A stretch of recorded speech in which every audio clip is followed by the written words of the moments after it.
నమస్తే రమ్మగారు. నమస్తే జయ. రమ్మగారు, దీవెన హ్మ్. పెద్దవాళ్ళు, చిన్నవాళ్ళు దీవిస్తూ ఉంటారు కదా! దాని ఫలితం ఏమన్నా ఉంటుందా? ఎలాంటి ఫలితాలుంటాయి? ఎప్పుడూ ఉంటుంది జయ. ఆశీర్వాద బలం అంతా ఇంతా కాదు. మామూలుగా మనం చెప్తాం, మీ ఆశీర్వాద బలం వల్ల మేము ఇలా ఇదయ్యామని.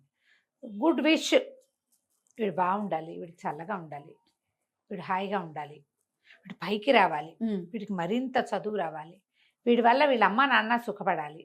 ఇలాంటివి మనం 1కి 2 సార్లు 3 సార్లు ఎవరి దగ్గరైనా వింటూ ఉంటే మామూలుగా మనం ఏం చెప్పుకుంటాం జయ, మాట చాలా బలమైంది. అది ఇట్లా గాల్లోకి వెళ్ళిందంటే, ఇప్పుడు నేను పిలిచా అనుకో, నిన్ను నా వైపు తిరిగేలా చేసేది ఏమిటి? మాటే కదా! కదా. ఒక వ్యక్తిని మన వైపు తిరిగేలా చేస్తుంది. పోనీ వాళ్ళ పేరే తెలియదు, ఏయ్ ఓయ్ అని పిలిచినా 10 మంది చూస్తారు మనకి. అవును. ఈ పదాల వల్ల ఉంది. అంటే ఒక ఎనర్జీ ఉంది కదా. మామూలు పిలుపుకే ఎనర్జీ ఉండి అవతల వ్యక్తి మన వైపు ఏమిటండి అనేలాగా చేస్తే, ఒక పాజిటివ్ వైబ్రేషన్స్ ఉన్న వాక్యాలకి బలం ఉండదు మరి ఉంటుంది.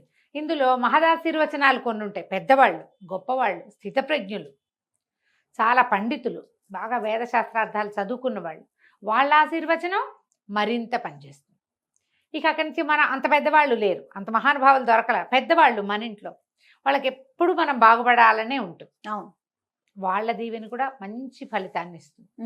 ఎప్పుడు ప్రయాణాలకు వెళ్ళేటప్పుడు, ఏదైనా ఊరు వెళ్ళేటప్పుడు, ఏదైనా శుభకార్యం చేసుకునేటప్పుడు తప్పకుండా మనం మరి నార్త్ ఇండియన్స్ లాగా కనపడిన దగ్గర నుంచి పేరేపోనా అని మనం అనం, కానీ అనకపోయినా శుభకార్యాలు అప్పుడప్పుడు తప్పకుండా, ఎవరైనా రేర్గా ఒక పెద్ద ఆయన వచ్చారనుకో మన ఇంటికి, ఎప్పుడో వచ్చారు 10 ఏళ్ల క్రితం, మళ్ళీ వచ్చినప్పుడు దండం పెట్టుకొని మనం కూడా పెట్టి వాళ్ళతో కూడా పెట్టిస్తాం. దీవెన మంచి ఫలితాన్ని ఇస్తుంది. ఈ దీవెన మీద ఒక చందమామ కథ ఉంది ఈ చందమామ కథలో ఏం చెప్తారంటే, పూర్వం ఒక రాజుగారు ఉండేవారంట. మామూలుగా జనరల్ రాజులు అనగానే వీళ్ళకు కొన్ని పద్ధతులు, కొన్ని నమ్మకాలు, కొంత దైవభక్తి ఇలాంటివి ఉంటాయని భావిస్తాం. అవును. వాళ్ళకి లేకపోయినా చుట్టుపక్కల వాళ్ళ వల్ల వాళ్ళకు వచ్చేస్తూ ఉంటాయి. ఈ మన రాజుగారికి అటువంటివి ఏం లేవు. పెద్దగా నచ్చేది కాదు ఆయనకి. పైగా ముహూర్తాలు, మంచి రోజులు అవి చూడడము అవి పెద్ద నచ్చేది కదా. ఆయనకి ఎప్పుడు తోస్తే అప్పుడు లేచిందే పరుగులాగా పోతూ ఉండేవాడు. కానీ ఆస్థానంలో అంతకుముందు వాళ్ళ నాన్నగారు ఉండగా ఆస్థాన జ్యోతిష్కుడు ఒక ఆయన, ఆస్థాన పండితుడు ఒక ఆయన, ఆస్థాన పురోహితుడు ఒక ఆయన, ఉద్యోగాలు ఉన్నాయి, వాళ్ళు ఉంటూ ఉండేవాళ్ళు. ఈ ఆస్థాన పురోహితుడు ఈయనకి చిన్నప్పటి నుంచి ఫ్రెండ్షిప్ ఉంది. ఆయన ఎక్కడికైనా వెళ్ళేటప్పుడు తీసుకెళ్లే గుంపులో పురోహితుడిని కూడా తీసుకుపోయేవాడు, అదే జ్యోతిష్యుడిని కూడా తీసుకుపోయేవాడు. కానీ అతని మాట ఏది వినేవాడు కాదు. శకునం బాగులేదు వద్దంటే, నువ్వు అట్లా అన్నా కాబట్టి నేను ఇప్పుడే వెళ్తా, అట్లా మొండికెత్తేవాడు. నమ్మకాలు లేవు. అయితే ఒకసారి శాస్త్రి, ఆ జ్యోతిష్యుడి పేరు, ఆ శాస్త్రుల గారిని కూడా వేసుకుని వీళ్ళు ఒక చోటకి పోయారు. ఒక అడవిలోకి వెళ్ళారు, ఒక వేట లాంటిది. బోళ్ళంతమంది దండనాయకులు వాళ్ళు ఉన్నారు. ప్రతివాడునే మనకి నమ్మకం ఉన్నా కూడా రాజుగారు మన పెద్ద అధికారి, అవన్నీ వేస్ట్ అంటే అవునండి అంటారు, తానా తందానా అంటారు. ఇంకా ఆయన్ని సంతోష పెట్టడానికి ఈ తందానానికి మ్యూజిక్ కూడా కొంచెం యాడ్ చేస్తూ ఉంటారు, వాళ్ళని మెప్పించడానికి. చూస్తూనే ఉంటాం రమ్మగారు. అవును. ఒకవేళ మన పైన ఉన్న వాళ్ళు ఏదైనా తప్పు చెప్పినా కాదు అని చెప్పారు రమ్మగారు. దానివల్ల నష్టం మనకే నష్టం, ఉన్న వాళ్ళకి నష్టం అని ఆలోచించరు. ఆయన తానాగా తందన మ్యూజిక్ కూడా యాడ్ చేస్తారు. అయితే దండనాయకుడు, సైన్యాధిపతి, ఇంకా ఎవరో కొంతమంది అంగరక్షకులు గుంపంతా పోయారు. ఈ శాస్త్రి గారు కూడా వాళ్ళతో పాటు ఉన్నాడు. అంటే ఏదో ఆ మాట ఈ మాట మాట్లాడుతుంటే శాస్త్రాలు వాటి గురించి వచ్చి ప్రతి దానికి, ప్రతి విషయానికి ఒక ఖచ్చితమైన వివరణ ఉంది శాస్త్రంలో.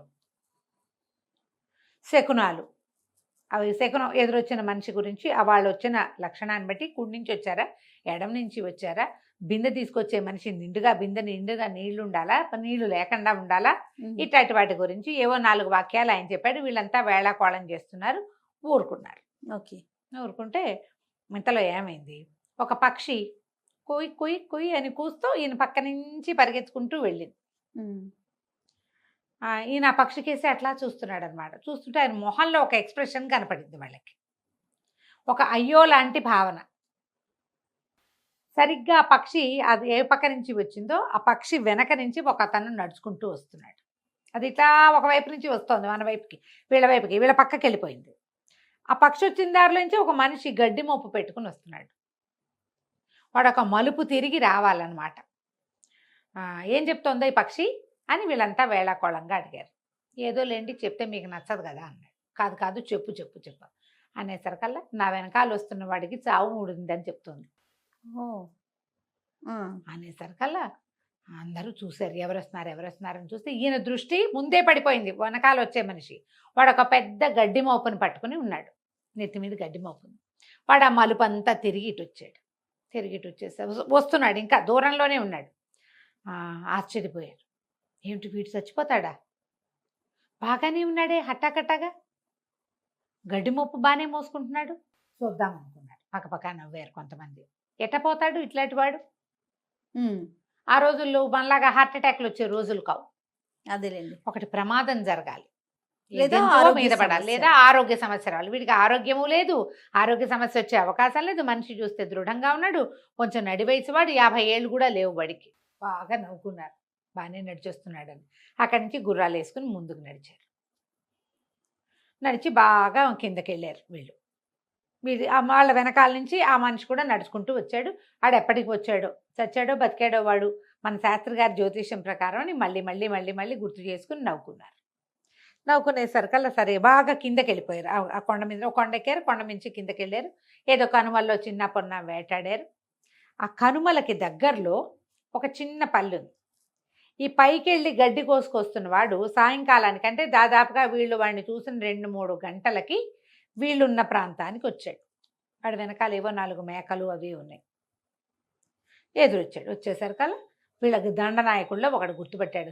ప్రభు, మనం పొద్దున్న చూసిన వాడేనండి, శాస్త్రి గారు చచ్చిపోతాడని జ్యోతిష్యం చెప్పాడు కదా, వాడు వీడేనండి అన్నాడు. అనగానే రాజు అన్నాడు, ఏమిటో శాస్త్రి, నేను ఎప్పుడు నిన్ను డైరెక్ట్గా ఇలా అటాక్ చేయలేదు, కానీ ఇప్పుడు చూడు, నువ్వు పొద్దున్న చెప్పావు, ఆ పక్షి చెప్పింది అన్నావు, వీడు చచ్చిపోతాడన్నావు, అది నిజం అన్నావు. ఇప్పుడు మనం ఒక మాట చెప్పాము, దాన్ని బలపరచుకోవడానికి 4 వాక్యాలు ఎప్పుడూ మాట్లాడతాం మనం. అవును. ఆయన పక్షి కూతలు అబద్ధం అవ్వవు, అది చావును చూసొచ్చింది, అందుకే చెప్పింది అన్నాడు. అన్ని చెప్పావు, ఏది చూడు వీడు బతికే ఉన్నాడు అనేసరికల్లా ఈయన అన్నాడు, నా లెక్క ఎప్పుడూ తప్పదు, మీరు వినకపోయినా సరే నా లెక్క తప్పల ఏనాడు. మీరు రకరకాల ఇబ్బందులు పడతారని నేను చెప్పినప్పుడు మీరు వినకుండా వెళ్ళారు, కానీ మీరు క్షేమంగా తిరిగి వచ్చారు. ఇబ్బందులు పడ్డ మాట మాత్రం నిజం. రాజుగారు కామ్గా ఉన్నారు, మాట్లాడలా. అయితే ఈయన ఏమన్నాడు, సరే చూద్దామని, ఏరా అబ్బి నేను ఎత్తి మీద గడ్డి మూటను కిందకి దింపన్నాడు. గడ్డి కిందకి దింపారు. ఆ గడ్డిలో ఇట్లా ఒక కొడవలి ఉంటుంది కదా, అది ఇట్లా గుచ్చి ఉంది. కొడవలి ఇప్పుడు వంకి కత్తి ఉంటుంది కదా, దాన్ని ఏం చేస్తారు, చేత్తో పుచ్చుకురాకుండా ఈ గడ్డి మేట్లలోకి దాన్ని బిడి దగ్గర పట్టుకుని ఇట్లా కొట్టామనుకో, అది టక్కిన లోపల పట్టుకుని ఉంటుంది. సరే ఆ కత్తిని తీశారు, కత్తిని తీసి గడ్డి ఊడదీసేసరికల్లా ఈ కత్తి వేటుకి 2గా తెగిపడిన పాము ఉంది అందులో, ఆ కట్టలో. నిర్ఘాంతపోయారు. పాము ఎక్కింది, వీడు గడ్డి మేటు పైకి నెత్తి మీద ఎత్తుకుని చేతిలో ఉన్న కత్తిని ఏం చేశాడు, ఇట్లా అన్నాడు. అనగానే అవి పైకెక్కిన పాము 2 ముక్కలుగా అందులో ఇరుక్కోబోయి ఉంది. బా, ఆశ్చర్యపోయాడు. పాము అయితే ఉంది అంటే వీడికి మరణం ఉంది, తెగిపోయింది. అప్పుడు రాజుగారు, మరి దీనికి ఏం సమాధానం చెప్తావు, నువ్వు చెప్పిన మరణం అయితే కనపడుతోంది, తప్పుకున్నాడు కదా, పక్షి చెప్పింది ఏంటి, వీడికి చావు మూడిందని చెప్పింది.